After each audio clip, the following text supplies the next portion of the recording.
It's recording us both. That one doesn't matter. All right. This is episode 22. Yeah. Let me know when you're ready on your Audacity end. Yeah, I'm just doing the tweet, getting ready for that. I could hit record whenever you want. All right. 3, 2, 1. Record. All right. Just make sure you're getting lines. Testing, yes. All right.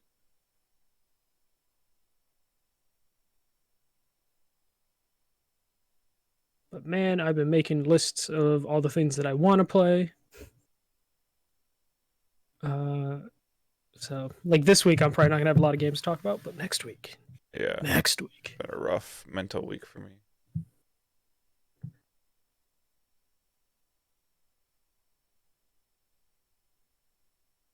That's there. That's there. Bit rate's going nuts for a little bit.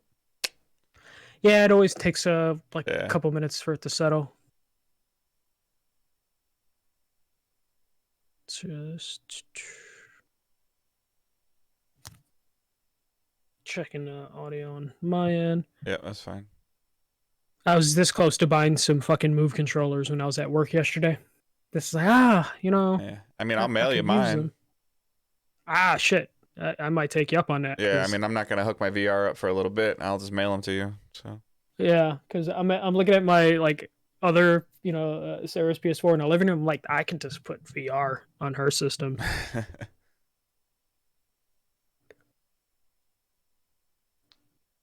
Because I was just looking at the controllers and I'm just like, I mean, I'm gonna have 2 weeks. I'm gonna be bored next week. I know I'm gonna be bored next week.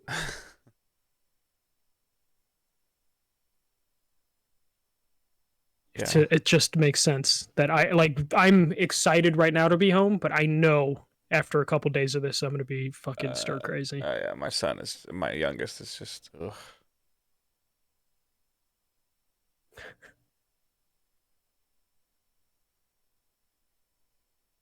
All right. Facebooked it, tweeted it. Book faced. Yep. Let's see what the audio sounds like.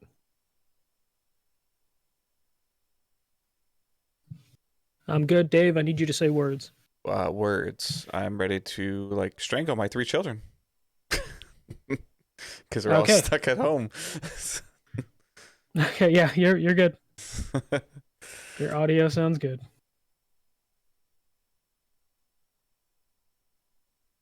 Yeah, I'm just like, part of me wishes I was back in my beat up old apartment because then I would just start DIY projects of just like, okay, this needs to be fixed. Like right now, my apartment's like brand new, so there's nothing that needs to be fixed. It's like I would kill for something to break just so I can fix it. Yeah, but you won't be able to go to a store to get the stuff you need. I know, yeah. I need something I can fix with a screwdriver set and thumbtack nails. Those are the only supplies I have. Anything? I haven't even looked at the dock. Did you put anything in the dock? Yes, I did. I put Dreams versus Nintendo, Xbox versus PS5, and fuck GameStop. Okay. And that's pretty much That's fine. Okay. I'm looking at it now. So. All right. Oh, and that dog's gonna cry now. Hasn't cried all day. I can't even hear it. So. Okay, good. That drove me crazy last week because that dog downstairs was crying. All right, if you guys are in the chat, can you let us know how it sounds? Cool. Andy, thank you for hanging out. Just let me know if you can hear Michael and myself okay? Oh, no, we're good, dude. All right. Okay. All right. All right. There it goes, freaking out again. But whatever. I think it's just the I don't know what it is, but I'm not going to pay too much attention to it. So. Yeah. All right. Just let it ride. DDG episode 22. Both of us are now stay-at-home podcasters. Yeah, we've been talking about how our jobs have been holding us back from going full time on this shit. Well, guess what? We got 2 weeks, 3 weeks in your case. Yeah. My name is Dave Hunt. I'm one of your hosts, and I'm joined by Michael Swick. I've been joking with my friends at work that we should start leaving audio logs so future protagonists can find them and hear our stories. And I realized we already have an audio log. It's called the Digital Days Gaming Podcast. So this is day 1 of quarantine. I'm Michael Swick. This is your captain speaking.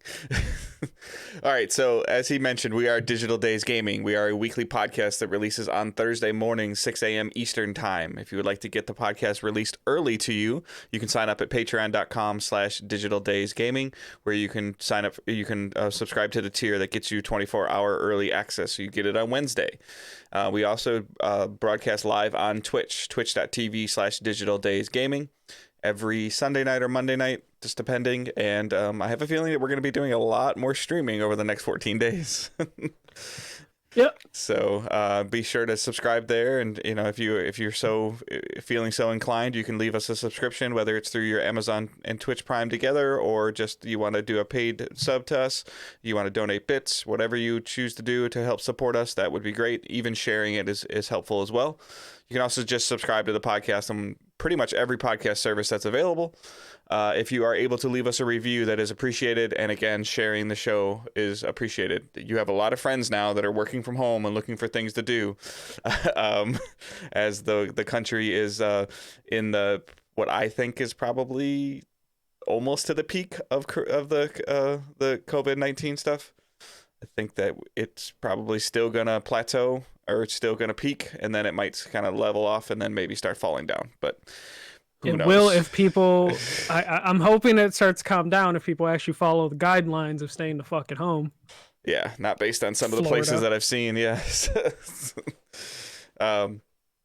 But that is neither here nor there. We do actually have some stuff to talk about this week. There has been some news out there, and I think that Michael and I will have a very interesting discussion based on some of our discussion we had earlier in the week. So we are going to jump right over into the news.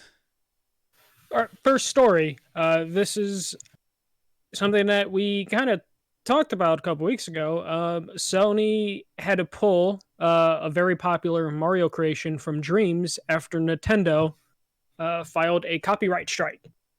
So the creator, Piece of Craft, he made a really popular Mario model, like a really good, amazing Mario model that was being used in a lot of other Dreams, and he on Twitter confirmed that like it was removed because Nintendo filed the copyright strike. And it sounds like Nintendo is starting to clamp down on some of the stuff going on in Dreams, which isn't too surprising. I was hoping it would take a little bit longer, but I think I know why it happened. As the Dreams community has been kind of going down a meme path where every week it just seems like the community just makes the worst shit possible out of one IP or another. And they just had a run of, it was just a bunch of Wario and Luigi shit where it was just like suicidal Wario killing himself in different ways. And I'm wondering if that was like ultimately what just got Nintendo to be like, you know what, Dreams, this is fun, but we got to pull the plug on this. But yeah, I mean, you're not too surprised by this, right? No, not at all. Like, I'm actually surprised it actually made it this far. Pretty much since Dreams has kind of been available to the public for almost an entire year now, right? Yeah, it's been a year. So I think it, maybe it got more and more attention that it was fully out. Maybe they were able to get around some of it by saying it was a beta. I don't know, but I mean, it's inevitable. It's probably just the tip of the iceberg of like certain assets are probably gonna have to be removed or not gonna. I don't know if you don't think you can remove them, but you're running a pretty high risk of doing anything that could be copyrighted. But I think at the same time, when you have this unlimited creational tool, like you're like, even in movies and other video games, like people are using a lot of things and just changing, like, oh, he's purple now, not red, so it's not Mario. Mm-hmm. And it's going to be really difficult for them to police, just because this really good Mario model was removed, which then broke a bunch of other stuff that was using this model. But there's nothing stopping people from just making another model. This is just one of the ones that got a lot of more attention. Mm-hmm. And Nintendo probably maybe had someone look into it of like, all right, if we pull this one model, how many levels are using this model and how many will that break? The Kotaku story does mention that like the very popular Super Mario 64 HD, that one is still active and playable. Though they had to put a new Mario model because it was using the Mario model that was removed. So it's going to be, I think we're going to probably see a lot more of this, especially Nintendo. Nintendo's been super protective over their IPs forever. But maybe this will encourage, Sega to start pulling some of the Sonic shit, DreamWorks to start pulling some of the Shrek shit. Yeah, I think it's gonna get really, really kind of weird. Like that's a lot of policing, a lot of paying attention, a lot of looking into what's there. And I think you're gonna hear more and more about this, but you're not gonna hear about it until it hits. I don't even know what the number is, 100,000 views or something. Mm-hmm. Till it shows up to where somebody important sees it or shares it.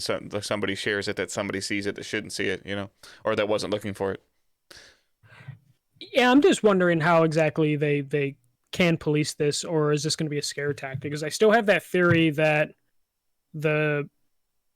this stuff will get less and less popular, the IP stealing as the game's around and people take the chance to make their own creations a little bit more, or not borrow so much from other franchises. I think it's pretty easy for them to go, I'm going to make a platformer and I'm going to make it with Mario, versus then 6 months down the road when they're comfortable making platformers, like, okay, now I'm going to make my own character.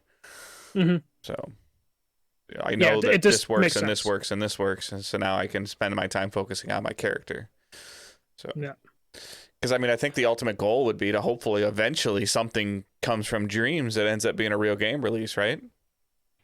That has always been the kind of dream of Dreams, is just people making their own game. And then there's always been like a vague promise of like, maybe some of these games will be broken away from Dreams and can be their own full-fledged thing on like the PlayStation Store. Mm-hmm.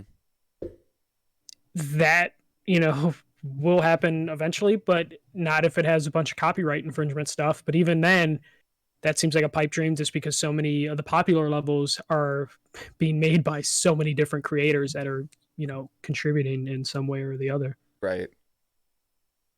But let's get into the meat of this podcast, I think.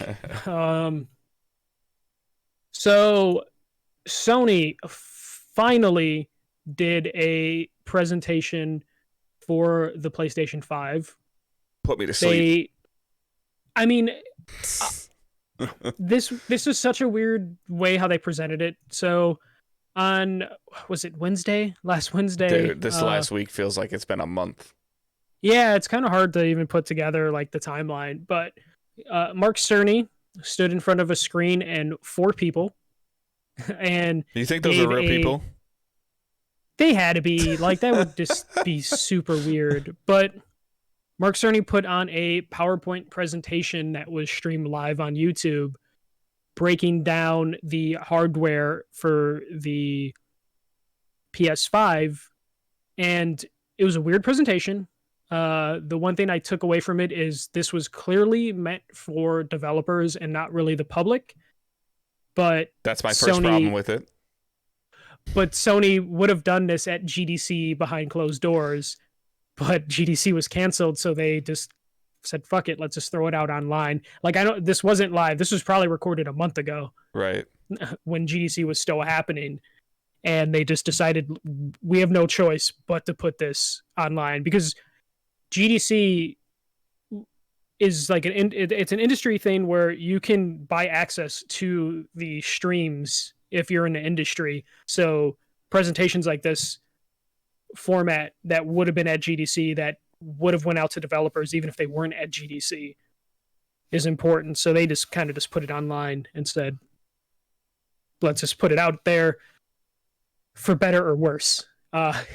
for Dave, probably for worse in terms of how it came across in presentation, and then me at first. It definitely was one of those ones I had to watch it twice just to get a little bit in you there. went through that twice? Yeah, the first time I was at work.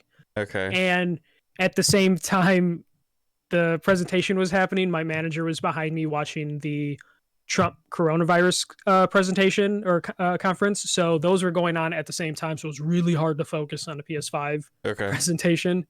So I had ended up watching it twice. And then I watched a Digital Foundry video after that was really good at explaining like what exactly the potential is. But let's just break down. I'm just going to break down some quick numbers. So the numbers that people are sticking to. Let's just go with the big one that everyone is freaking out about. The Xbox Series X is 12.0 teraflops for the GPU, and PS5 is 10.3 teraflops for the GPU. That is the big one everyone's sticking to. And then also the CPU is at 3.5 gigahertz with a ranging frequency, and then the Xbox Series X is 3.8 gigahertz. So very little difference, but both companies are doing a lot of different things, with Xbox leaning more towards power. A huge chunk of the presentation was how the SSD with the PlayStation 5 is going to be very important. It is basically, it sounds like the system is being built around the power of an SSD hard drive or like solid state drive. That's like the only thing that I found interesting in this presentation was when he was talking about how the hard drive worked in PS4 and in previous generations in terms of like playing games and walking through like 2 hallways before you get into another room, because the game is actually that's a very well disguised loading screen. And then also talking about even when you're like in a first person game, when you turn around, and like they were kind of showing like the view perspective of how much stuff the game has to load as you're turning. Mm-hmm. So that stuff was interesting to me at that point in time. That was like really the only thing that I thought was interesting from that presentation, and why the SSD was so important and why their SSD is so unique and cannot be changed. Yeah, the way it sounds is the SSD isn't just a component. It's just not a piece of the system. It is very much integrated into everything that they're doing, and because of how fast it can like read and write data, it is going to be very integral to everything happening with the system, because they're going to be able to leverage that speed and do some cool things with it. Just with how fast they're able to just like pick up and transfer data and present it to people. Though it's weird though, the PS5, their SSD is a custom SSD, which is going to be 825 gigs. That's a number that apparently is a number they felt would be perfect for the amount of games that the average user owns, which if you're listening to this podcast, you're not an average user. You are most likely in the extreme user category, or whatever would be beyond average user. Because most users, I mean, we're talking about 100 million people, are probably just buying Call of Duty or Madden or FIFA, and then that is the game they have on their system. So 825 gigs for them is perfect. Mm-hmm. But people that are like listening to this podcast, or me or Dave, we are going to have a bunch of different games that we go to regularly or have at one given time. So the 825 gig thing, or SSD, is an odd number that we will probably want to expand on in the future. Yeah, but I think that also is going to depend on how well this drive runs and how well these systems connect to the internet. Because if it's only going to take me like 20 minutes to download a game, that's a different conversation than multiple hours that it takes me to download games now. Yeah, and another thing that we could see because of having an SSD at the beginning, or as the base hardware, is currently with mechanical drives, because they are so slow, a lot of the times data would need to be repeated throughout like the day, like the game space or whatever, or like how the game is rendered. But because the SSD is so fast, they don't have to repeat data as often. They can just pull like the original, which he hinted at, meaning smaller downloads. Yes, which could, if optimized correctly, would be smaller downloads because they wouldn't have to repeat data. And also that would mean the developers, if they don't want to like save on download space, they could no longer have to have that repeating data like hinder their creativity. One example I like that he uses, he said there's 400 like newsstands in Spider-Man PS4, and they're all the same, and that is just because there's limited space and they had to repeat the same thing, so it's just easier to repeat the same thing multiple times, and that hinders creativity. That barrier is now gone. Mm-hmm. So they can either just make one mailbox and then just have, or one newsstand as a data file and not have it repeat 400 times, or they can get more creative and use whatever space they wanted. Right. So that was pretty cool. I think people are freaking out too much about the teraflop thing. Yeah, everything I've been hearing, like I haven't watched the Digital Foundry thing that you're talking about. I just haven't had a chance yet. And then even some of the other, since there's been some specs released, like some of these developers are actually talking about the two systems a little bit more now than they have been, because they're allowed to, because both, at least the specs are out there. And it sounds like developers are saying that what PS5 is trying to do is going to be somewhat revolutionary for how they develop a game. Yes, it sounds like there is a lot more stuff. It's weird how the presentation was, where they would he referenced like JAX 2 or 3.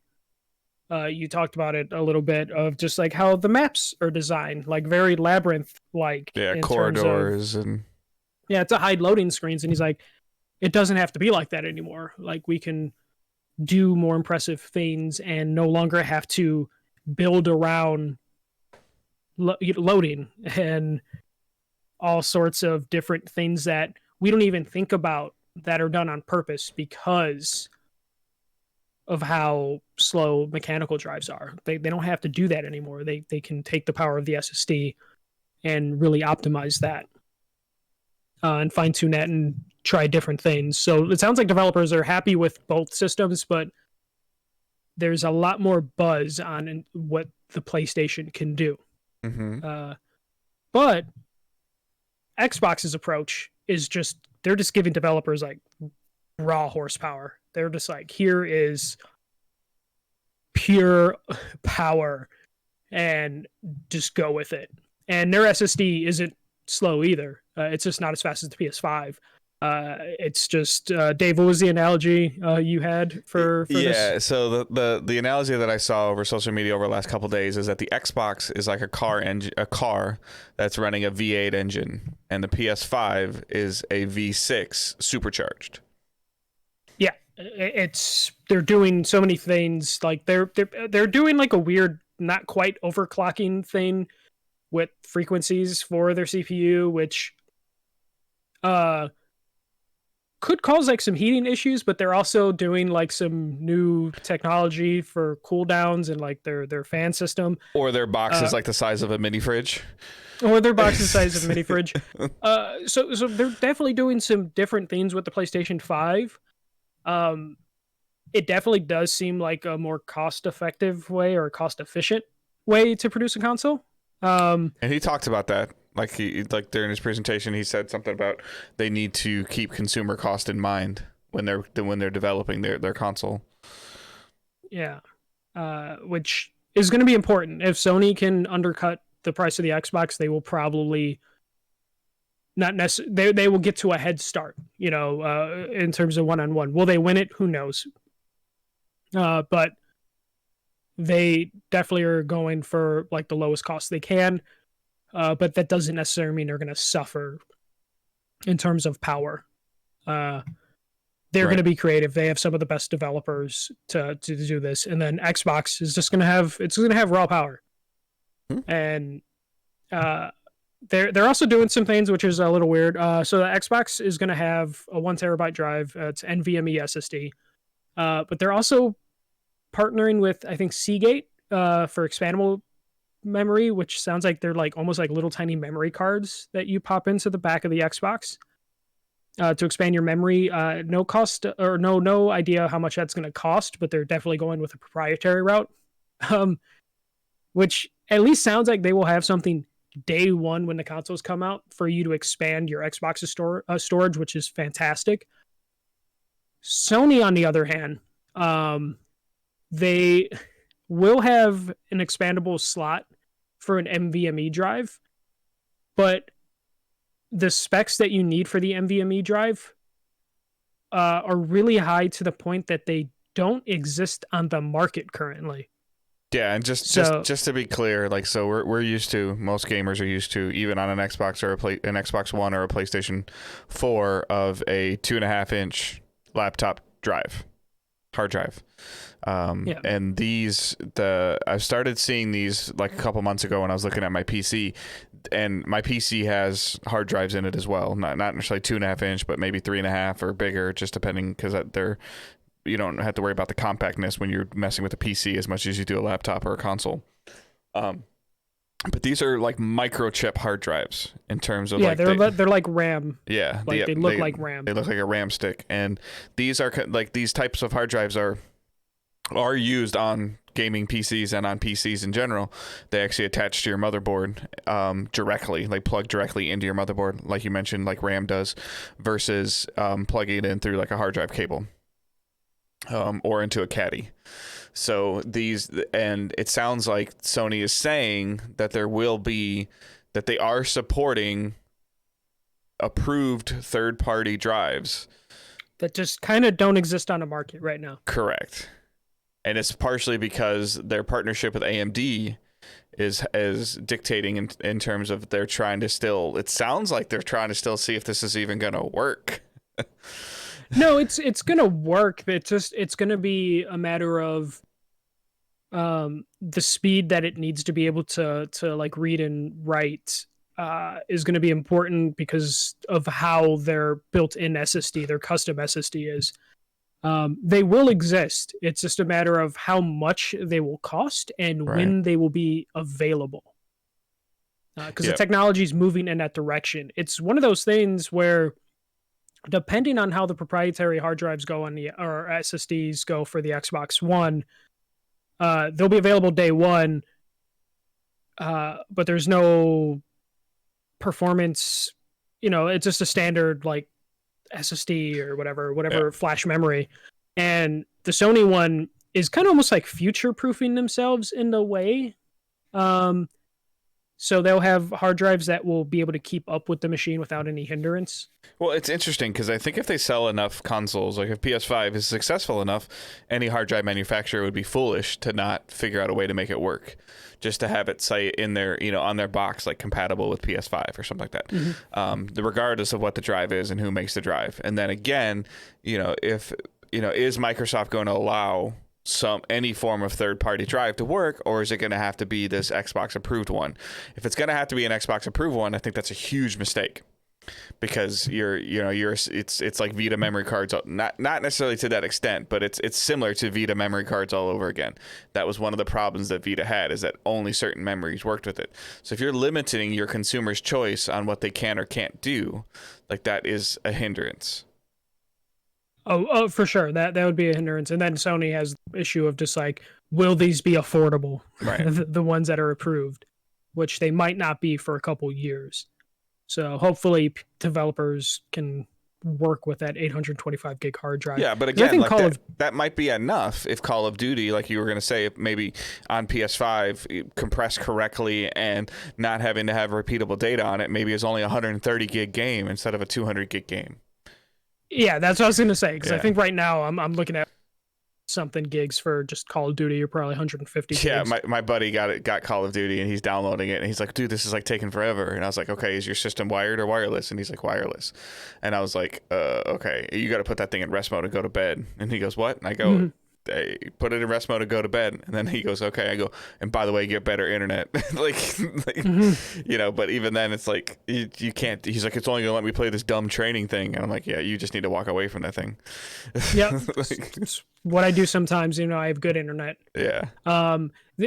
Bringing up, the SSD should allow the current issue of downloading and copying. That should go away with an SSD, which would be fantastic. Yeah. So another thing that we'll probably talk about just a little bit is the backwards compatibility problem that they've had to, like, I feel like they've had to readdress this 3 times in a week. They have. It is better understood now than it was when Mark Cerny said it. So let's just, okay. I think the reason Mark Cerny only talked about backwards compatibility for a couple minutes and didn't really explain it too well is because this was developer focused, and the developers who are trying to make new games on PS5 don't give a fuck about backwards compatibility. I disagree. No. In terms of like this presentation, okay, for like, if you're pitching this to developers, please develop games for us. The backwards compatibility section isn't that important to them. In terms of like, I want to make a new game for PS5. For the consumers, it's very important. But for like a developer, like thinking like, should I develop for the PS5? Backwards compatibility doesn't really matter. And I think that's why they just kind of brushed it past. But he made a clusterfuck that Sony's had to like walk back a couple times. Right now, as far as I understand it, the PS5 is fully or mostly compatible with PS4 games. The issue is the PS5 moves really fast that not every game is guaranteed to work. Cerny stated, I believe in the press conference, that they know the top 100 games do in fact work. Some.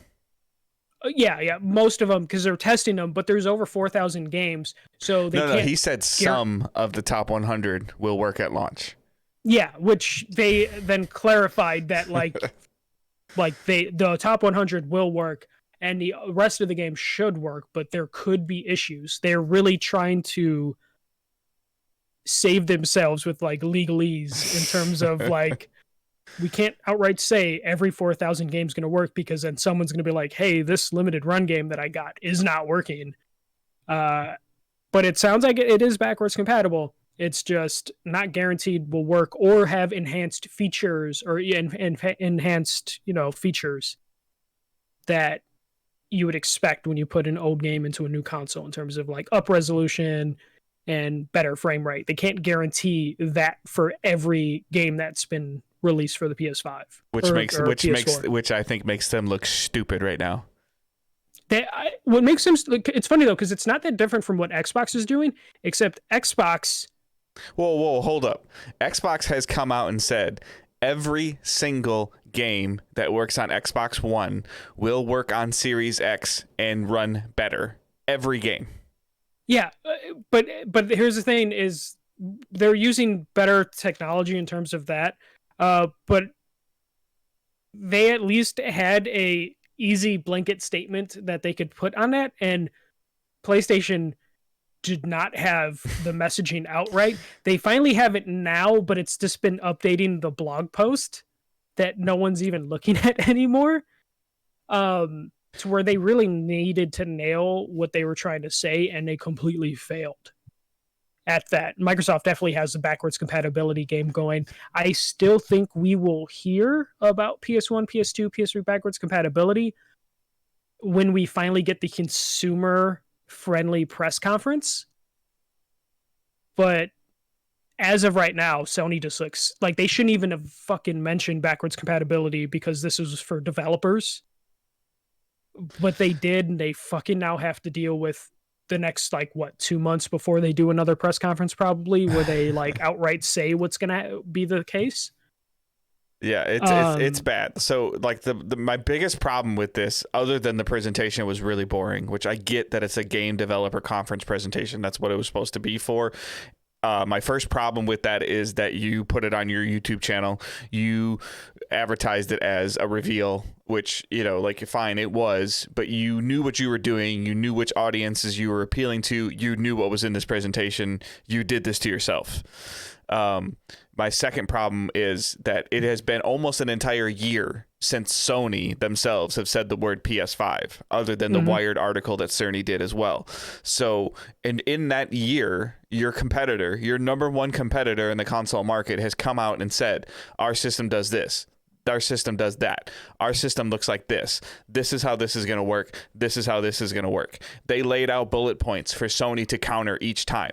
And Sony has countered them before, back in the PS4 reveal days, of where they countered them blow for blow for blow, and they hit them in the jaw every single time. And this time they were just like swinging and missing. Like, I don't understand. I know it was one of those things though where, like, I can see why Sony's failing in terms of like their messaging, is because last gen they were able to just bat down everything that Microsoft was throwing at them, and Cerny had to go out there and be like, 10.3 teraflops. Teraflops aren't that important. And then he had to like explain to everyone like, hey, they like, without saying like Xbox has a bigger number, but here's why that number doesn't matter.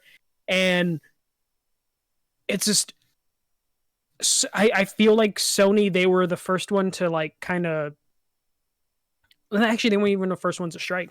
They just didn't have enough shit ready to talk about, which is scary. Mm-hmm. And they kind of backed themselves in a corner where they knew their numbers were lower, and they still waited way too long, and then they still didn't have the messaging outright. But most of the people, like I said, most of the people that have said now that the numbers have been released and that people are diagnosing stuff and kind of like building quote unquote like mock units and comparing the two of them and running them through stress tests and stuff like that, they're saying that the PS5 in the long run will probably be better for game development. Like, they're saying it. So like, in terms of like the thing that people are freaking out about, it, like the way that it's built is going to be a more efficient system for developers to make better games, like to make the game run better. So all the stuff that I've been seeing the last couple of days on paper is saying all of that stuff, and I think that it wasn't presented in that way. And then I've also realized that part of my personal problem with the way that this is going, and I've said this the last couple of weeks, is that the time of when these consoles are supposed to come out is rapidly shrinking. And in comparison to what we had during the previous gen reveals, we knew 4, 5, 6 games that were coming to PS4 at this time. We know one game that's coming to PS5 at this time.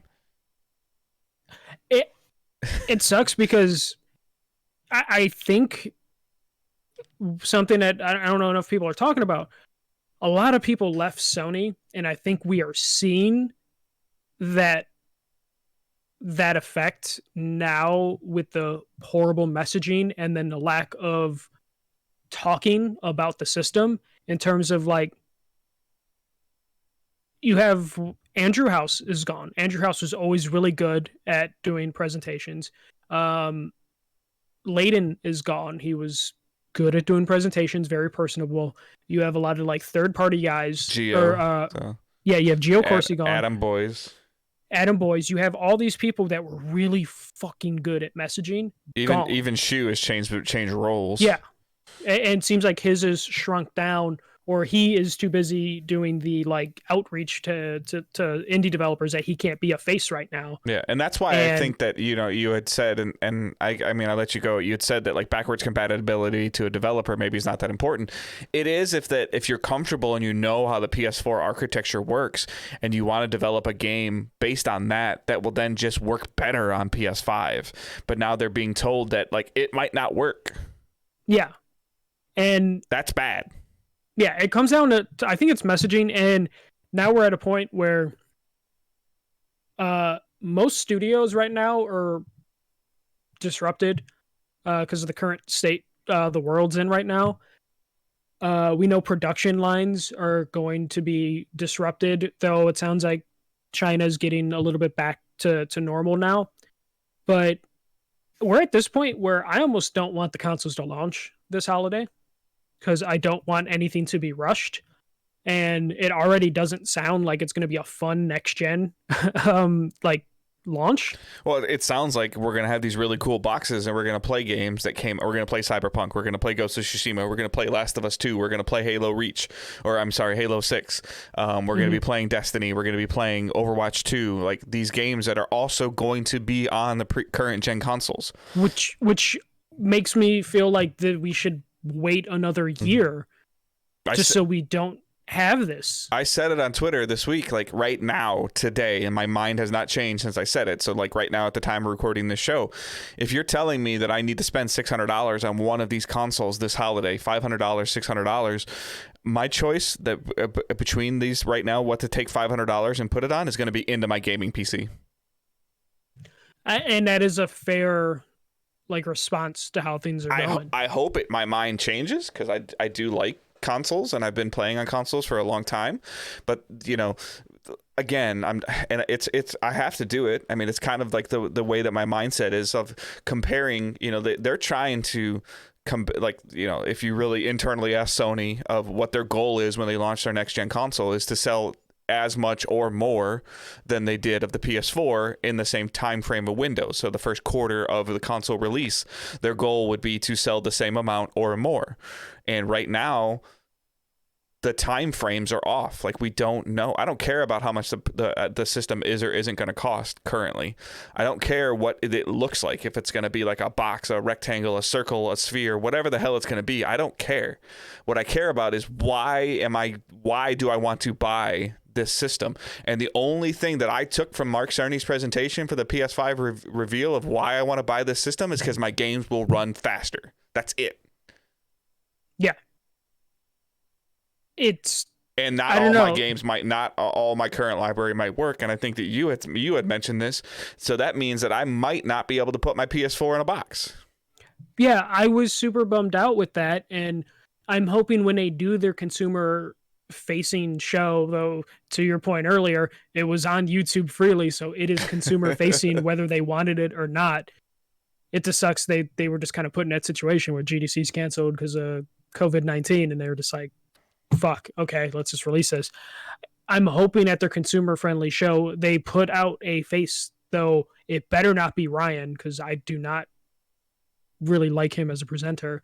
They need to put some messaging out. They need to be clear, they need to be precise, and they need to, you know, assure me that, like, hey, the backwards compatibility stuff works. This is how your downloaded or your PSN games are going to work. They need to nail all of that messaging in their next press conference, and they need to show games. Yeah, they need to show 2 PS5 only games. Yeah, trailers. And one thing that kind of bothered me with how presented this is they showed screenshots of fucking Dead Space. You know, like, you know, for the PS3 when doing the presentation stuff, and you know, they showed map designs from Jak 2 or 3 just because, you know, they were trying to make examples of stuff that, you know, like could be better, and it was just like confusing because it's like, why are you showing me a screenshot of Dead Space 3? Do you not have a tech demo render or screenshot of a tech demo that you could put in the place of just having like Dead Space? I mean, I know he's not really like tied to Sony anymore, but like, let David Cage put somebody's face up there again. Yeah, exactly, because that stuff was cool and interesting, you know?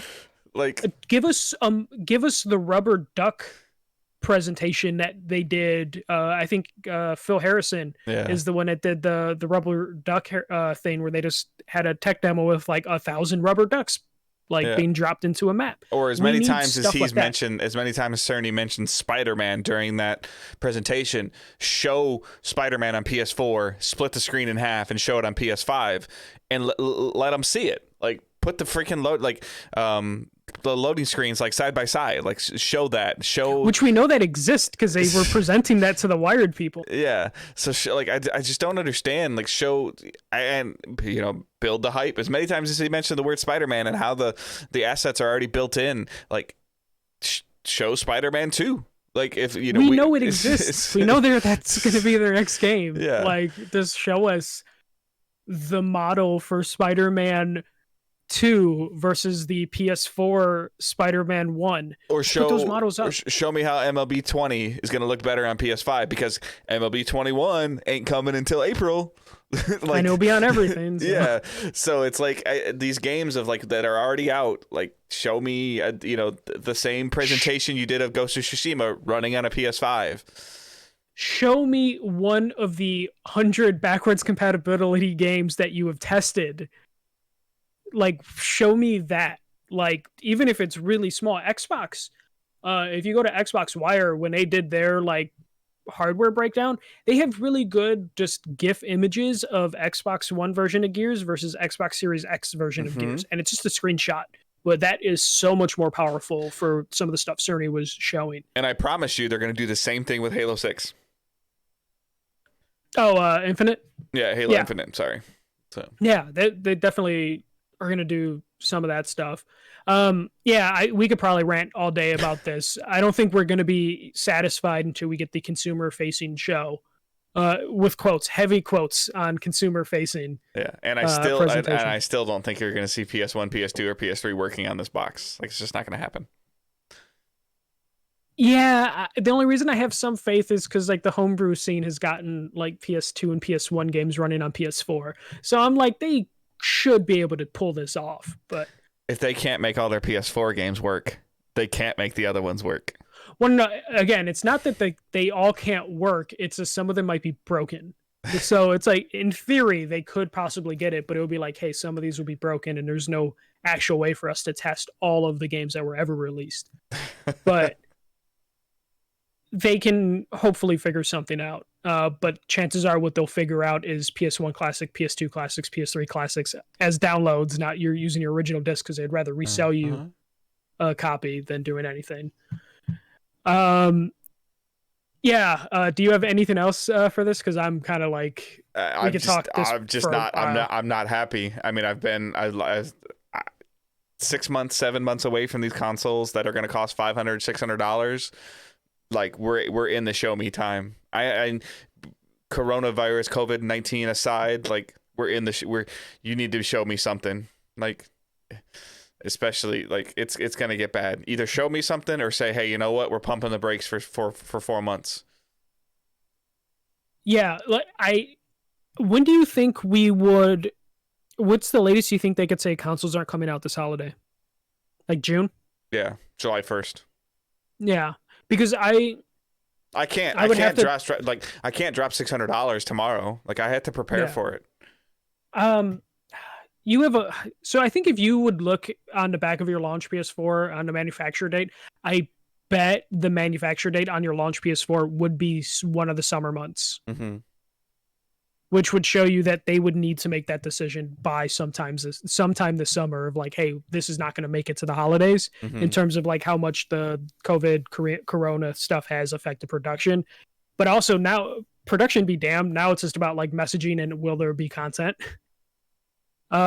So I wouldn't hate if things got delayed till March or next holiday at this point, because I'm kind of happy with my PC and my PS4 Pro.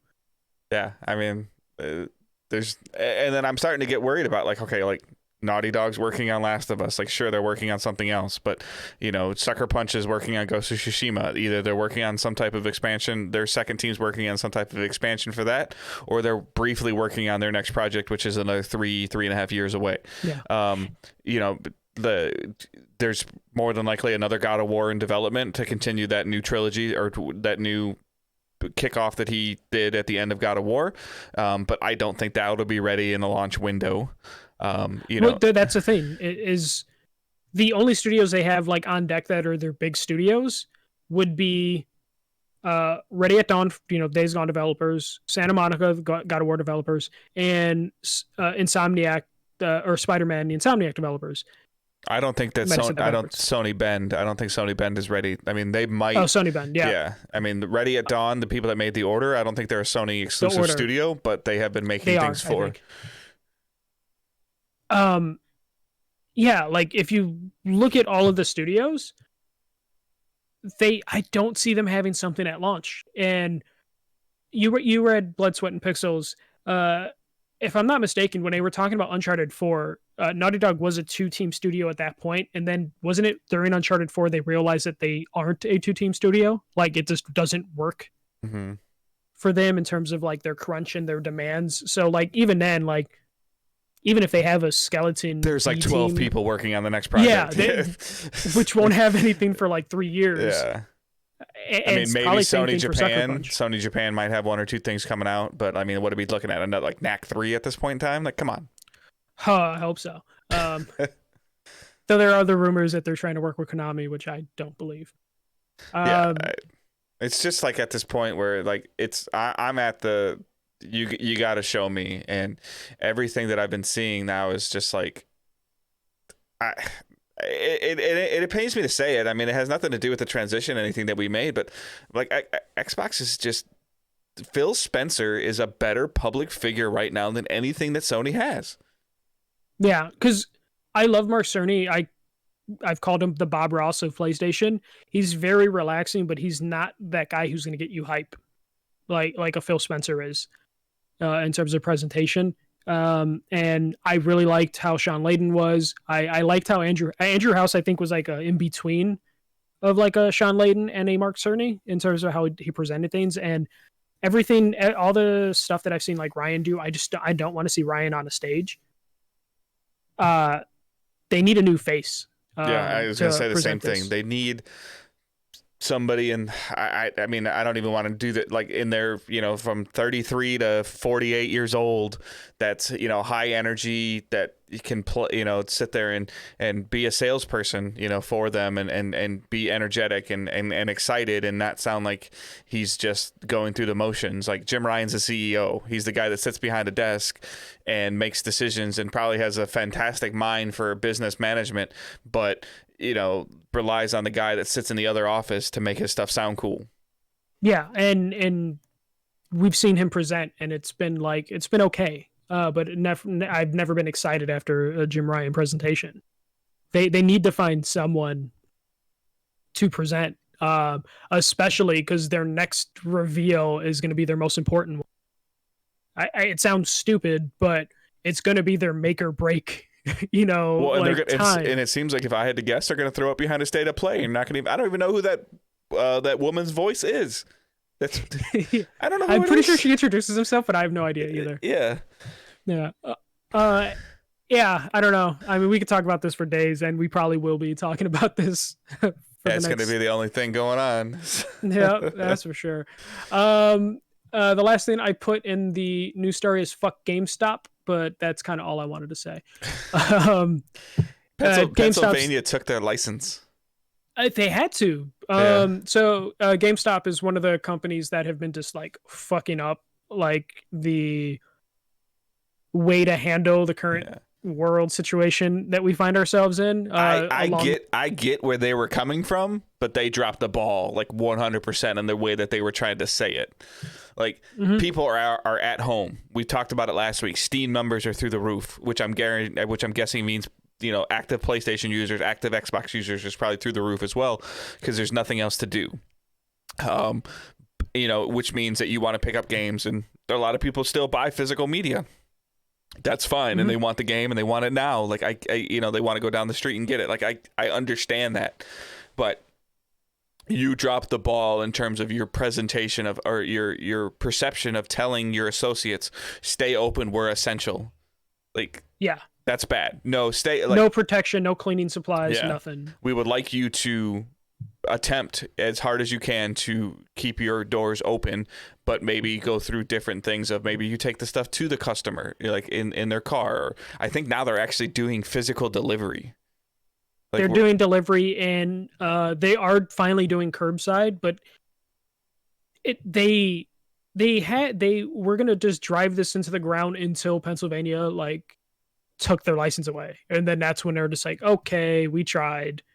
And there was even reports that some like district managers were like, you stay open in Pennsylvania until like the cops show up.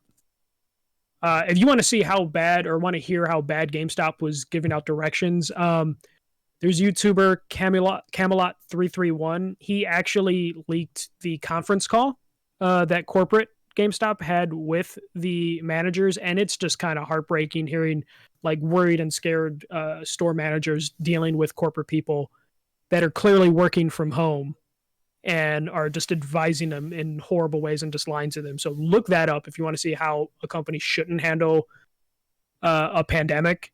Because not every company's been handling it good. Best Buy's been handling it like shit. Cough, cough. I meant to cough, cough. Best Buy. Whatever. Best Buy has not been handling it very well. They've corrected their course because of pressure from Vice, of all places, pressured them into course correcting. And we're just seeing other companies, Hobby Lobby's super fucked up right now with how they're handling it.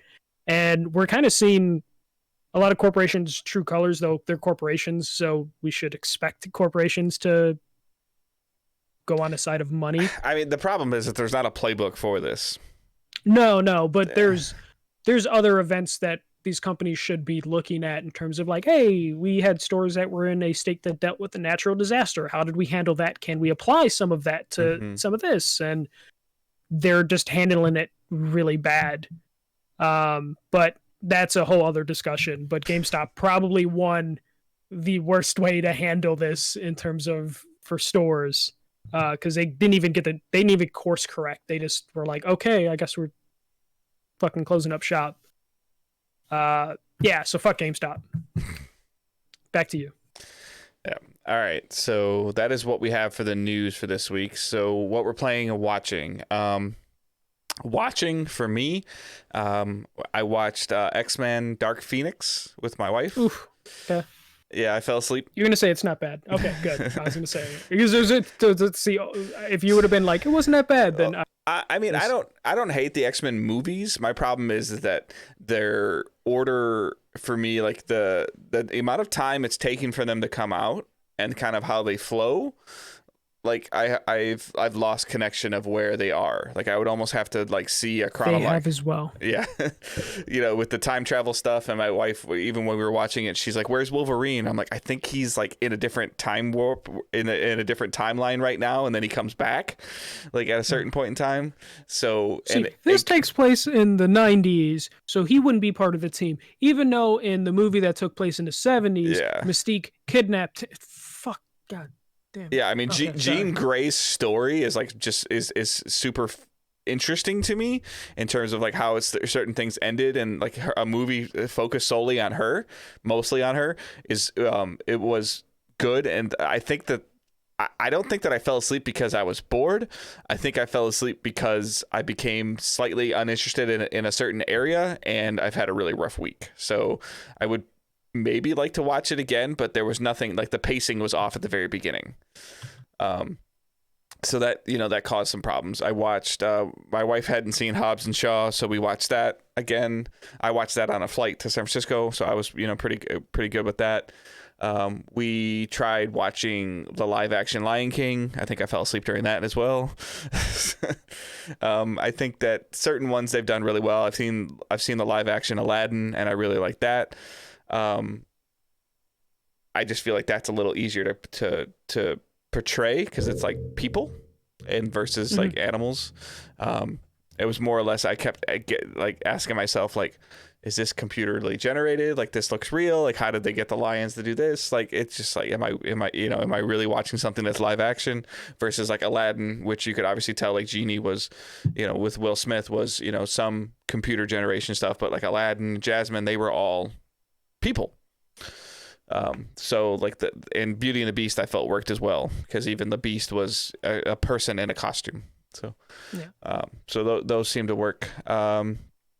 Other than that, just watching a lot of stuff. Like we were kind of trying to catch up on some shows or just getting into series.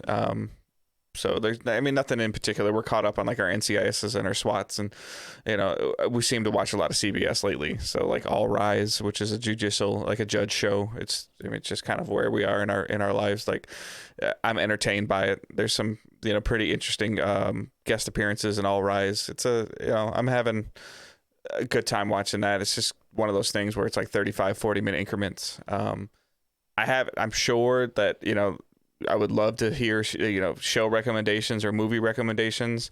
I'm not super into scary stuff or over the top like gory things. Like my wife, if somebody's like, "Oh, you guys should just watch Game of Thrones," like we're not gonna do that. We're not gonna watch Breaking Bad. We're not gonna watch Walking Dead. Like it's just not the wavelength that my wife likes to watch shows on. We actually want to watch True things. Detective? I think she does. True Detective's good. Yeah, there for the most part, it's probably things that really want to keep her anxiety down. Yet you've mentioned like CSI and CIS. It's all murder shows, but Yeah. they're on regular TV. Yeah, so but there's it's fine. comedy to them though. There's funny moments and things like that happen in those shows. Yeah, SVU is hilarious. We don't watch that. My daughter does. Okay, it. My daughter's in her own little dark world watching SVU and criminal. She started watching Criminal Minds. She's in her room on her Chromebook just watching stuff. Meanwhile, my son is literally just my oldest son is home and he's literally just playing MLB The Show 20 the whole time. For playing, I tweeted out about it. Like I've had a hard time getting into having the mental focus to get into another game. So like for me, it's just like I sit down and I just play Destiny. It just seems to be there's a couple new things to work on. There's that little carrot that that intrigues me with some of the new seasonal content that they've added, and it's just easy. It just requires minimal thought from me. Yeah, I was gonna say like you can not to insult Destiny, but you can kind of shut your brain off, especially you're a manager of a store. So I'm sure you wake up and check your phone every morning. Like, am I open? Yeah. The governor took care of the rest of that for Michigan. So. Yeah. But like Destiny, you could just kind of get into a zone and then just like, all right, you can set yourself a goal every session. Yeah. I need to finish Division 2, so I can probably review that next week, or in 2 weeks when I play some of the seasonal content. So I want to finish that up. I've seen a couple people's reviews hitting for Division 2. Like I've just seen the titles. I haven't read them yet, but I was like, yeah, I guess I probably need to kind of look at that a little bit and give my impressions of that as we're getting to the seasonal content. I have obviously, like I said, my son bought MLB The Show digitally, so I could play that. But I just I sit down and I'm like, I don't really want to think that hard. Like everybody's like, oh, like these next 3 weeks might be a great opportunity for me to knock some things off my backlog. Yeah, but I mean, at the same time, the stuff that's going on around me outside is terrifying. We're in the fifth largest state for active virus cases. Yeah. So it's like this stuff is real, and I almost have to put away Facebook lately. It's just been rough.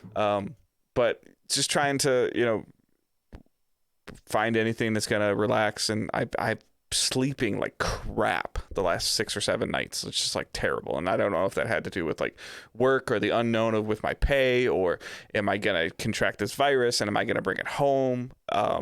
Just tons and tons of stuff that that's going on in my head that normally doesn't affect me. But I realized, I sat back and thought about it too, not to I'm not trying to be a downer or anything like that, but this is the first time in my 36 years in my life that I have been told either A, not to go to school or not to go to work. Yeah, that's a little messed up. Like my boss calls me today and says, hey, you know what? You don't need to come to work until April 14th. And then you're just like, are you sure? Yeah. I was like, wait, because we closed, full disclosure. I mean, some of you guys know who I work for. Some of you don't. We closed to the public, but I still went to work for a couple of days and filling orders that we were shipping out through FedEx or UPS to customers, sending them to wherever we were sending them, either whether it was somebody that placed an order online that lives, an hour away from our store, that lives down the street from our store, or lives in Nebraska. I don't know. The label prints out, we pull the product, we slap it on the box, tape it up, make sure it doesn't break, and send it on its way. So we were doing some of those things, and then the governor's like, nope. Mm-hmm. We thought that, me personally, I thought maybe the governor would put the stay at home in for the Detroit metropolitan area, since those 3 counties are but those 3 counties seem to be the epicenter for the COVID-19 right now. But she shut down the whole state. Yeah, I'm in a similar situation where there's a state lockdown, there's a city lockdown, which sounds like there's fines if they catch you without a note saying I need to be out, or I'm essential items. Yeah. So it's been confusing. Me and Sarah are introverts, so we're pretty kind of, not to say we're happy about staying home, but it's like less of a drag on us just because we're like introverts.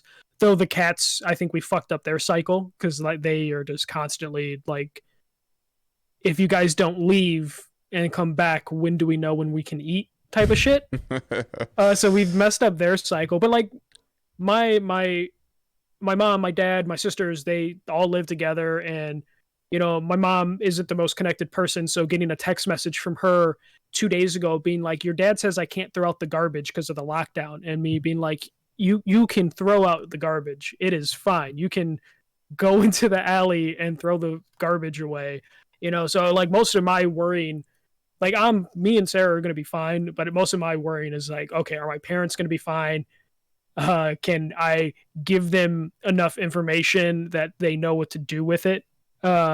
Especially my dad works in a grocery store, so his store, it's an essential store, so it's not going anywhere, so he's working crazy hours. Yeah, he's out also there on the front line. So yeah, he's a boomer, so that adds another layer of like worried I need to be.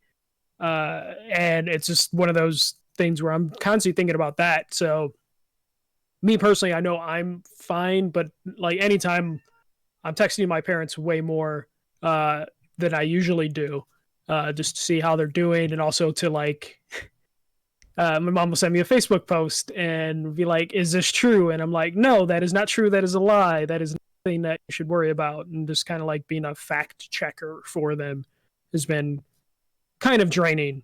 But yeah, that's definitely the stress from that is happening, though I have a huge list of things that I want to play and watch now that I have 2 weeks. Yeah. Terms like Owen's been playing Mario Odyssey. We quote unquote beat that game. He picked up a lot of the moons, and I felt like I played Mario Odyssey boss rush, because every time I would play that game would be because he couldn't beat a boss. So I was always fighting the bosses, and then the little bugger deleted the file. Oh. Somehow he figured out how to delete the file. There was like 160 power moons on there, and he deleted them. Time to do it all over again. Yeah, I'm pretty annoyed. And he has Paw Patrol, and he won't play it. Like, he just really likes playing Mario Odyssey right now. He's actually gotten pretty good at it. He struggles with some of the platforming stuff, but for a 4.5-year-old, I've actually been pretty impressed. I think he's actually ended up beating 1 or 2 bosses on his own lately now. So he still struggles with some of the stuff, but he's been doing pretty good. So I'm pretty happy. Still haven't docked the Switch yet. I keep talking about because it's just how he plays it. So he hands it to me. Excuse me, and then I play it. Yeah. But yep, that's for the most part. That's what I've been playing and watching. In terms of streaming, like Michael and I will communicate with each other in terms of what days we aren't going to do. For me, I would say expect some Division content. I still expect to see some Destiny stuff, just because like I'm having a good time playing that game. I am still looking for people that are interested in playing it. If you need help with something, I'll help you. And especially, I'm finding myself playing more and more on PC because it just runs so much better on PC in terms of like load times and everything like that. I will still play on PS4. Like, I don't have any problem doing that. But the PC seems to be fun. So I'm still looking for friends on Steam. So just my Steam ID is Good Dave Hunting. Please, like, if you're on Steam or on PC, like, that's, we'll play some games, make some recommendations. I'm sure I have a bunch of Steam games through the Epic Store, and I have Division on PC as well. So I'd definitely love to play some of those games with you, but I just need you guys to tell me that you're on Steam. So I know that a lot of our listeners came from PlayStation, but I know that we've been kind of broadening our horizons a little bit. So if you're on Steam, please let me know. Yeah. So what about you? So I've been in the process of setting up streaming from my bedroom. It sounds way worse when I say it out loud.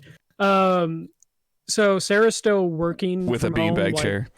Yeah, she's working from home 9 to 5, but she needs my PC and my monitor set up. So I've been having to stream directly from SharePlay, which works well enough, though I'm kind of used to like the feature set of Streamlabs and all the luxury that comes from that.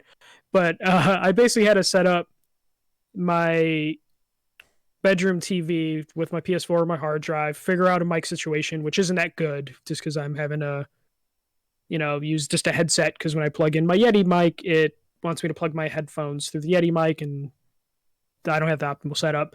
And basically right now, when you see me streaming, it's me in my Sumo Lounge beanbag chair with the camera pointed at a weird angle. I'll fix that eventually, but I've been just streaming. The current plan is I'm just going to stream random stuff, probably mornings and afternoons, just because I'm already playing games. I have a huge list of stuff that I want to play. I've just been looking at the old games that I've been wanting to dabble in. Like I've been wanting to replay Resistance and Heavenly Sword, but it was really hard to justify putting time into those games when we have a podcast about current stuff and working a full 40 hours a week plus commute. So now that I have the time, I'm just like, oh, you know what? Fuck it. I might play Resistance one day. It's just, I won't be able to stream it, but because that would require me using my PC. But I'm playing a lot of random old games soon. My list for playing and watching next week should be extensive.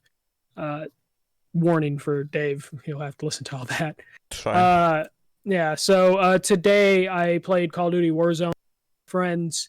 We streamed the entire session on Twitch, and I got my first win for Warzone on stream. First win ever for Warzone overall. I'm really enjoying it, not just because I won today, but today was definitely the first time, because I've played a handful of games before, that I got to see the pure chaos it can be once everyone has all their like perks, like your kill streak perks. You basically, your kill streak stuff, you don't get it off a kill streak, but you collect enough currency on the map that you can buy basically your kill streak rewards, your perks, whatever you call them, and use those. And being able to, me and my friend, to coordinate like doing airstrikes in a battle royale game when the circle is at its smallest is really fun, and it's chaotic, and really having to strategize of just like, okay, all three of us died, but it was our first death, so all three of us are at the gulag. Hopefully all three of us can get out of the gulag. And then if one of us didn't get out, okay, who has enough currency to buy back that person into the game? That stuff is really, really cool. And the game we did win, I didn't even realize we were like the final group until the very end, when I look up in the right corner and I'm like, there's 7 people in the game and we have a full squad of 3 right now. Holy shit, we might be able to win this. And then within a matter of a couple seconds, it went from like, we might be able to win this to, oh shit, we won. And that was after like 2 airstrikes are going around everywhere. Me and my 2 other teammates are just on the top of a hill, just trying to survive with all this chaos going around. It was really fun. And I'll probably end up playing a bunch of Warzone during this time off, just because my coworkers were also going at work, because work is completely voluntary right now. So I could message any of them at any time and probably get a game of Warzone going. Me and Sarah did pick up Animal Crossing New Horizons. This is my first Animal Crossing games after years of watching it. It's super, super adorable. If you look at Twitter right now, it's either coronavirus or Animal Crossing, or at least that's how my Twitter feed is. And Doom. Yeah, there's a little Doom in between there. I'm not fully enjoying Animal Crossing because of a decision Nintendo made, which I knew going into it, but I just didn't know how big of a ramification it was going to have. So you can only have 1 island per Switch. Per Switch or per account? Per Switch. So knowing that, I told Sarah, like, hey, make your island because you're going to play it way more than me. And when I load my profile, the only option is to go to Sarah's island. I can have a tent on her island and do my activities that I need to do on her island, but it's still her island. So things you do in Animal Crossing are just like, hey, collect bugs so we can build a museum, clean up all the weeds that are in the island, and like maintenance stuff.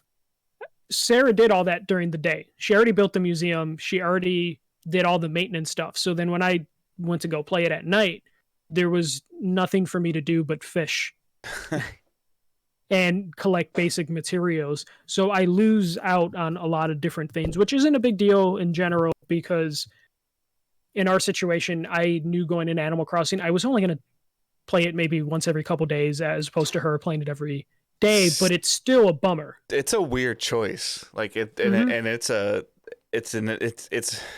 Nintendo thing.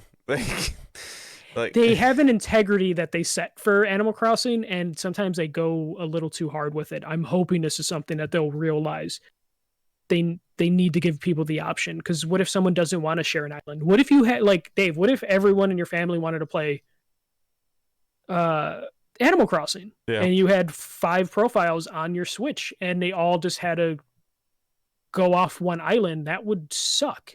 Yeah, I mean, like even the like we're learning the online subscription, like the family deal, like you almost have to have the family plan just to have multiple profiles.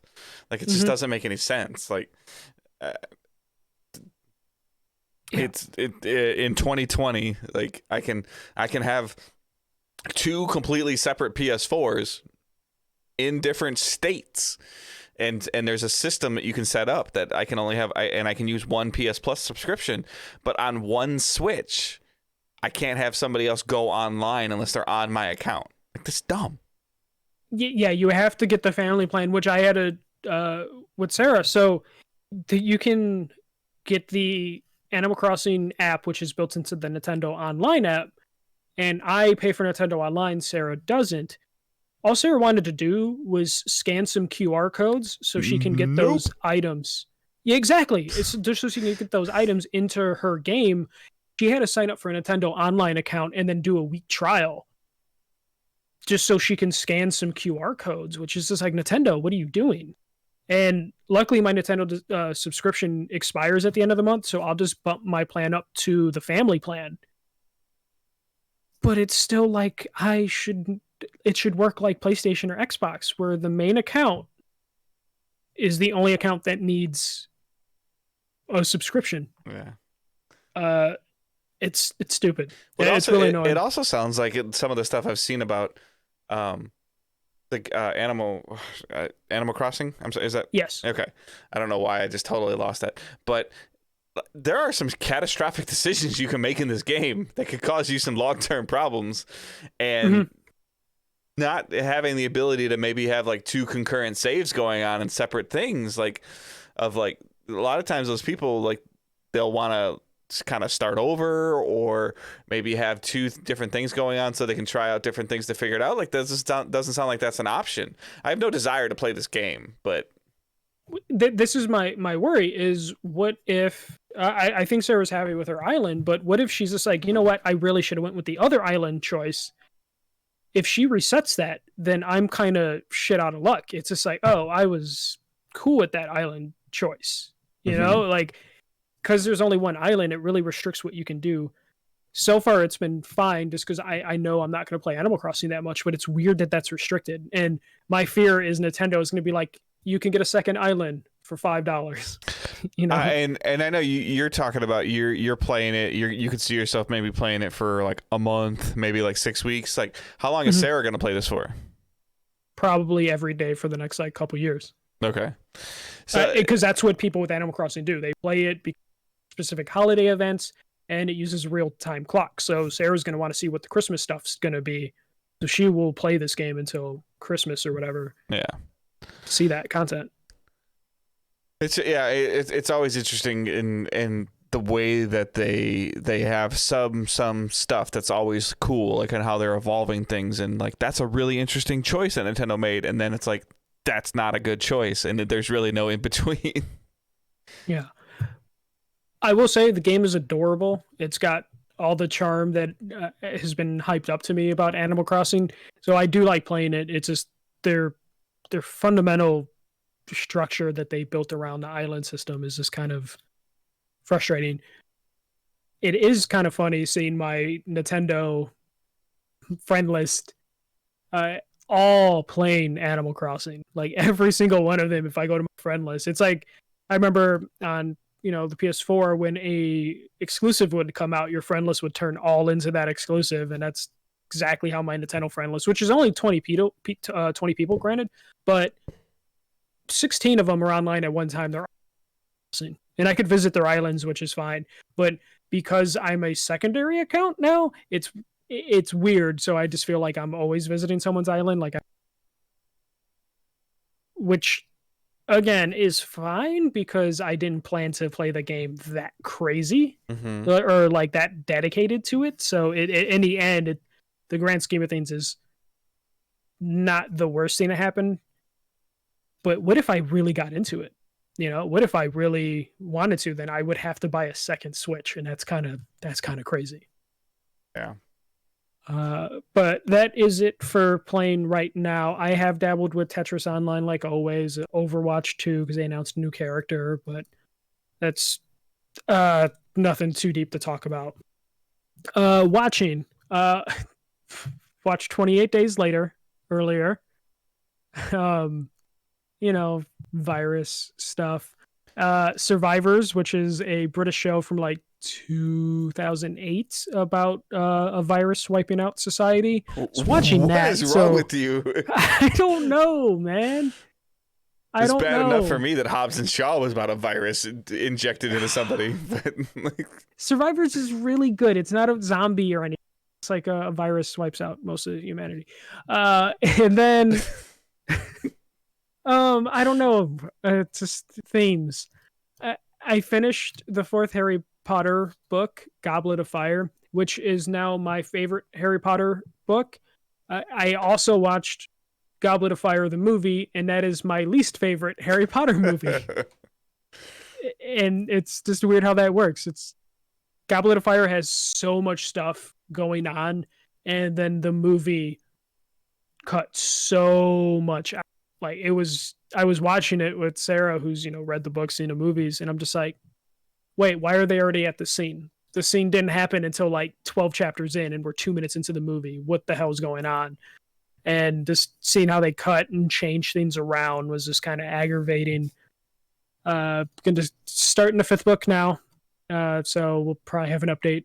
It's just as long, so I'll probably update on when I finish that in a couple weeks. Because I'm only doing like a chapter a night, sometimes 2 chapters if it was a good cliffhanger. Oh no, you got to finish this book by next week. You got all the time in the world now, bud. I can't. It's funny. I notice I can't binge read, and I can't really binge watch stuff as well. Yeah. I just never have worked that way with reading, and then I notice as I get older, I don't really binge watch TV shows either. But that is about it for me. Next week will probably be crazy because I'm going to have a lot of time. Yeah. All right. So we're going to jump into our questions. You can send us questions on Twitter at Digital Days Pod, Facebook, facebook.com/Digital Days Gaming, or you can search the Digital Days Gaming group. Please join that. There's a bunch of conversations happening in there. It's been a little quiet in there this week, but for the most part, there's always some really cool conversations happening in there. We could always use some new members, so please don't be shy. Yes, that person that's not in there. Like I helped Kyle like last week. I forgot I played Far Cry New Dawn for like 35 minutes. Yeah. I helped him on some expeditions and got him his trophy that he wanted. So yeah, the work from home thread was interesting to see. I think almost everyone in that group, most of our group, popped up in that just to talk about like what they're doing right now in the situations. My backwards compatibility thread, that was fun. Yeah. So at Jehonia sends us a question on Twitter using hashtag AskDigitalDays. Now that the specs for both Xbox and PS5 are out, which one are you more excited about? What do all these specs mean to you?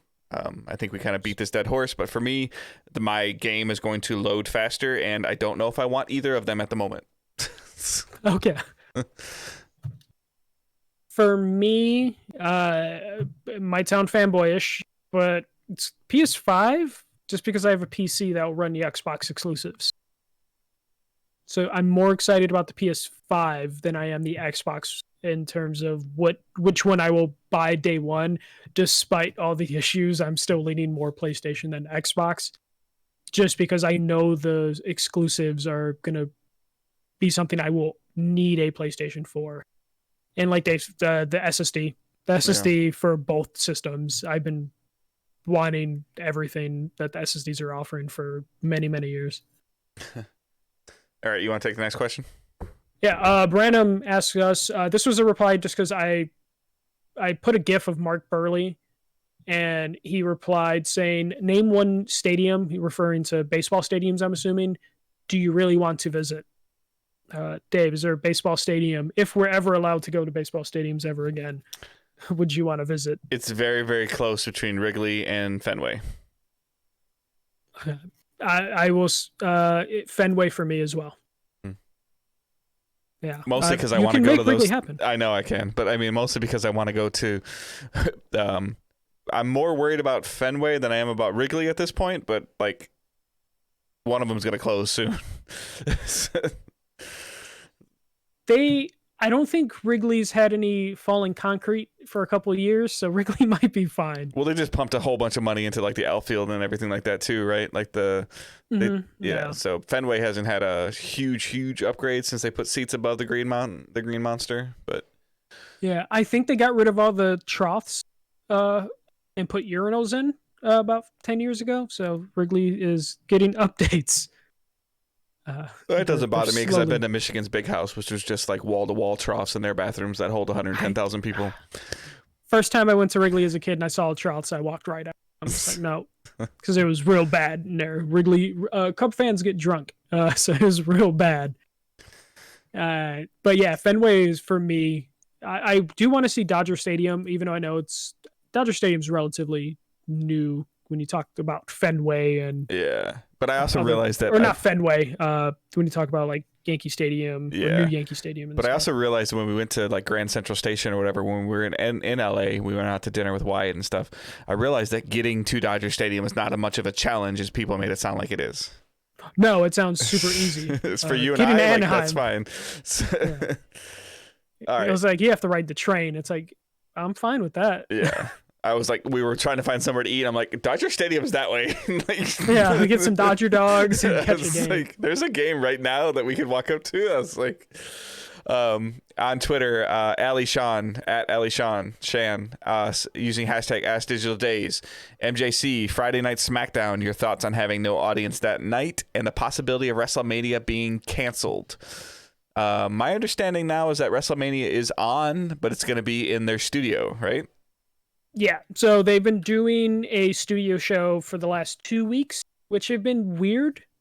They've been filling them with a lot of highlights of old matches, which has been, if you watch wrestling often, it's kind of a waste of time. Though it's funny, ESPN's starting to replay WrestleManias because ESPN is desperate for content right now. Like locally, the Tigers, like, that have been terrible. So Fox Sports Detroit has a Tigers contract. I saw something on Facebook. They're like, hey, we know you guys are stuck at home. We're going to air the baseball games from the 2019 season. That team lost 100 games that year. Like, there's so many other things you could show, like from 2005 to 2012. Any one of those seasons, not the 100-loss team. There's a World Series win in there somewhere, right? Like, it's just bad. It's weird watching the wrestlers work with no audiences. It's been fascinating, but don't know if I can watch many more shows. So WrestleMania now is 2 nights. They are going to do 2 full nights of WrestleMania, which is scary because WrestleMania is usually a 6-hour show. Mm-hmm. So maybe they'll do 3 hours and 3 hours. Gronk is hosting it for some god-awful reason. Oh my God. They were so lucky there were no fans because the fans would have booed Gronk out of the building with how he acts. I saw that like the WWE network is free right now too, right? Because of COVID. They always do a free trial. So I think they might just be pushing their monthly free trial right now just to get people into it. Yeah, WrestleMania is going to be two nights, and it sounds like they're already recorded WrestleMania because they don't have an obligation now to do it live. Mm-hmm. And hopefully they also don't know if they're going to be allowed to do matches in a week or two, so they're just pre-recording WrestleMania as often as they can get talent into the undisclosed location. Sounds like they also are doing it in a different arena possibly than their studio or their performance center. which gives me hope if that is the case, that they are going to do some cool stuff with having no audience. You can do creative things. They can shoot this very cinematic if they want. They could maybe pull off some like Bleacher Brawl. They could do some cool things with it. Because I don't know, seeing the Undertaker as a 55-year-old man walking around doesn't sound interesting unless there's like crowd with him. Yeah, I mean, so just it's a concern. Like, I mean, I watched wrestling like in high school and junior high, and I still respect what it is, but I feel like 75% of what it is pure raw reaction of like something interesting happening, or somebody coming out to help somebody, or or somebody unexpectedly showing up for something, and a huge chunk of that is, yes, it's well written content, like creative writing. But it's also just the reaction of the fans, like, holy crap, I can't believe that's so-and-so, or so-and-so is helping them, all the biggest moments, that crowd reaction, super important. So WWE needs to do really creative things, though it sucks to put that pressure on them right now because it's the unknown and they only have 2 weeks to figure it out, because it's like April 5th, I think. I'm optimistic. Though their no audience shows have been terrible compared to AEW's no audience shows. AEW's been putting on some really, they only put on 1 or 2, but it's been really fun watching AEW handle it. They basically just put the wrestlers in a crowd, so you just hear the wrestlers like that aren't wrestling just like screaming and shouting. They're doing like side bets, so you're seeing them like gamble on the sides. They're having fun things that they're doing with this. Though even they've had to make some changes. They were going to have a 10-person steel cage match on Wednesday, and they had to cancel it because it's a violation of a group setting. Yes, it's a violation of a group setting. And it was called Blood and Guts. So they're just like, we're going to change it and not do that because the referee would make 11. Then we'd be violating the law. Yeah. Yeah, I don't know. Well, it's funny, though, because I was going to like tell Dave before all this happened, like, hey, we're probably going to miss recording on a Sunday because of WrestleMania. But now that it's 2 nights in front of nobody, it's like, I could probably miss that. We'll have to see. Yeah, see how it goes. I think we'll have time to record on any day we want. Yep. Stefan from Facebook writes, I have a couple of questions. Who finds it hard to work at home as your PS4 is sitting right in front of you? I have had a cheeky few hours on the PS4 during work time. Well, I don't have the option to work from home, but I do find it hard sometimes. Like, I'm very fortunate that my wife edits the show. I have to, because I could find myself easily being distracted by something.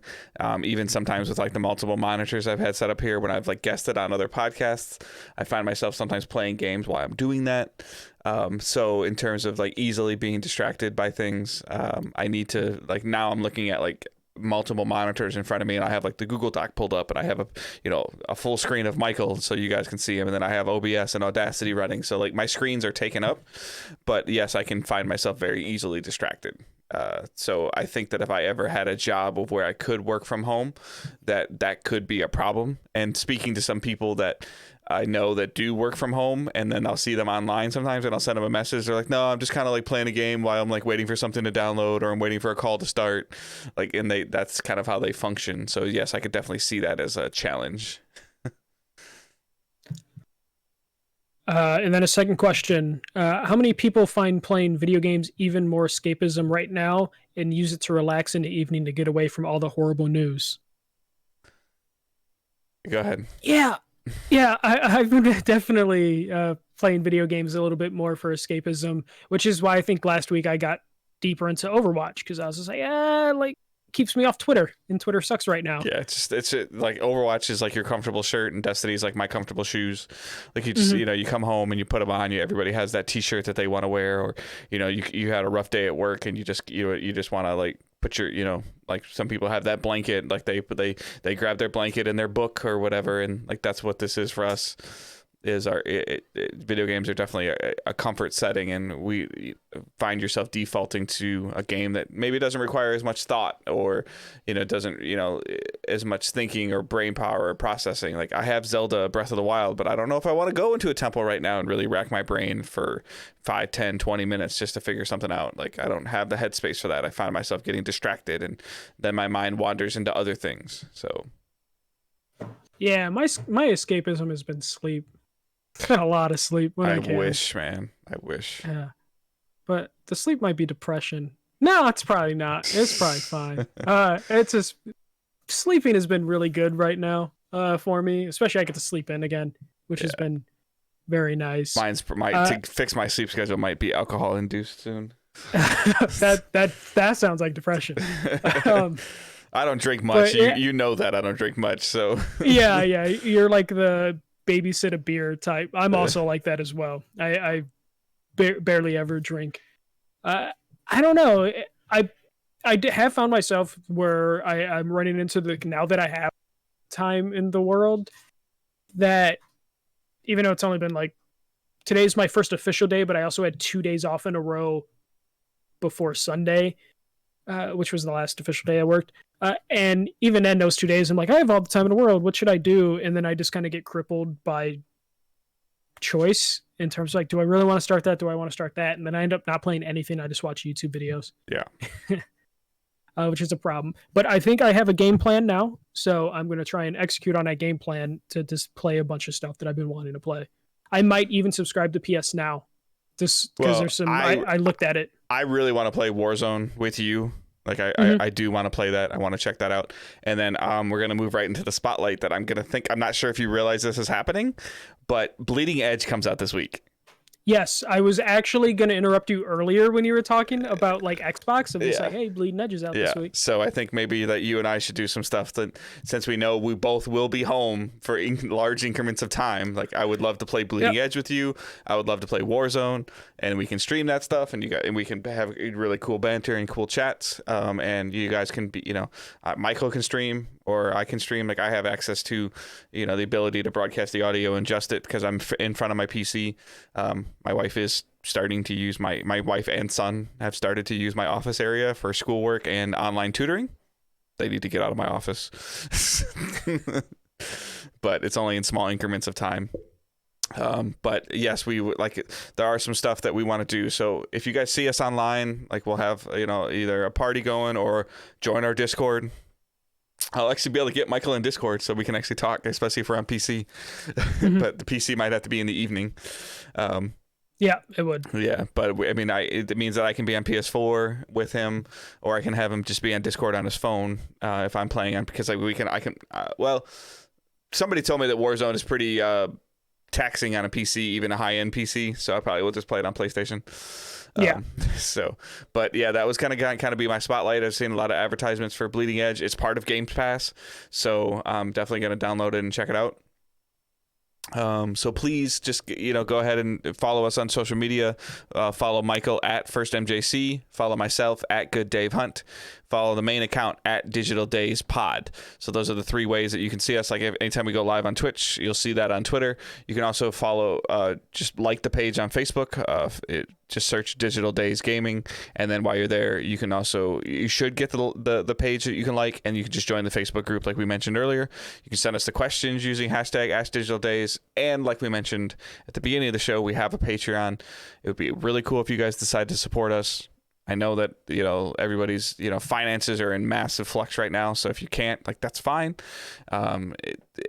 If whatever you're going to do, you just hanging out in the Twitch chat, saying hi, talking to us, telling us about what you're doing during your quarantine, or just having a conversation with us makes our streams much more fun, much more interactive. So please don't be shy. Follow the channel, jump in there, say hi, talk to us.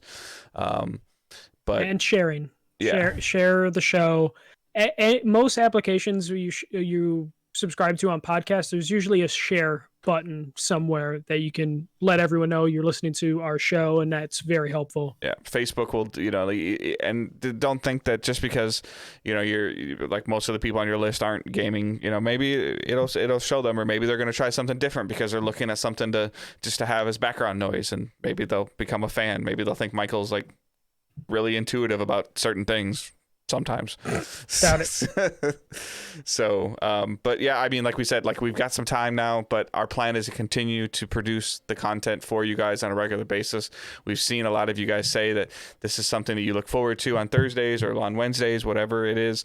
And as of now, unless anything crazy happens, our schedule won't change.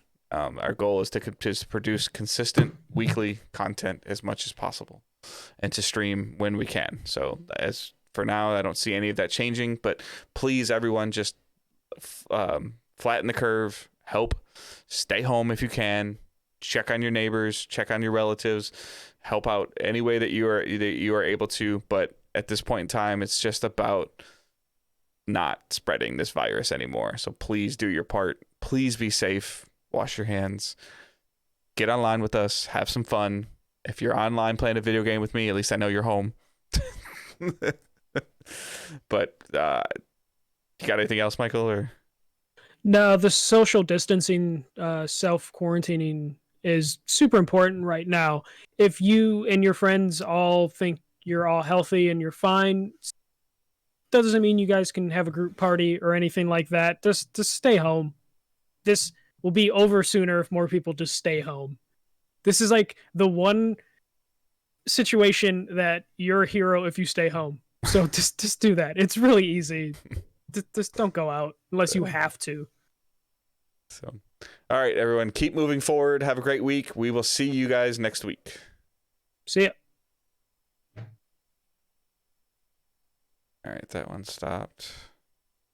Stopping. That one stopped. All right, I stopped Audacity. 5 minutes.